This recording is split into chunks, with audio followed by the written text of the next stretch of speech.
વલસાડના ભાગડાવાડા યોગેશ્વર નગર પાસે પૂરપાટ ઝડપે મોપેડ હંકારનાર યુવાનને પહોંચી ગંભીર ઈજા, લોહીલુહાણ હાલતમાં હોસ્પિટલ ખસેડાયો।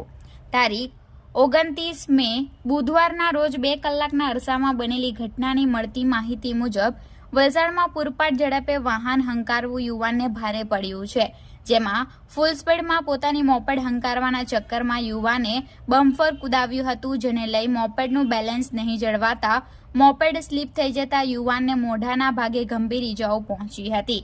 તેને સારવાર માટે 108 એમ્બ્યુલન્સમાં વલસાડની સિવિલ હોસ્પિટલમાં ખસેડવામાં આવ્યું હતું।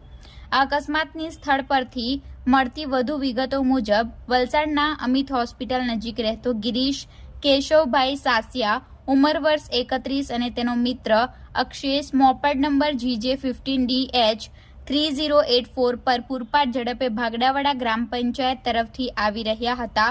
દરમિયાન યોગેશ્વર નગર પાસે રસ્તા પર આવેલા બમ્પર કુદાવતા મોપેડ પરથી બેલેન્સ ખોરવાઈ જતા મોપેડ સ્લીપ થઈ ગઈ હતી અને આશરે 15 ફૂટ જેટલું રસ્તા પર ઘસડાતા ગિરીશને મોઢા અને હાથના ભાગે ગંભીર રીતે ઈજાગ્રસ્ત થતા આસપાસના રાહદારીઓ અને સ્થાનિક રહીશો દોડી આવ્યા હતા।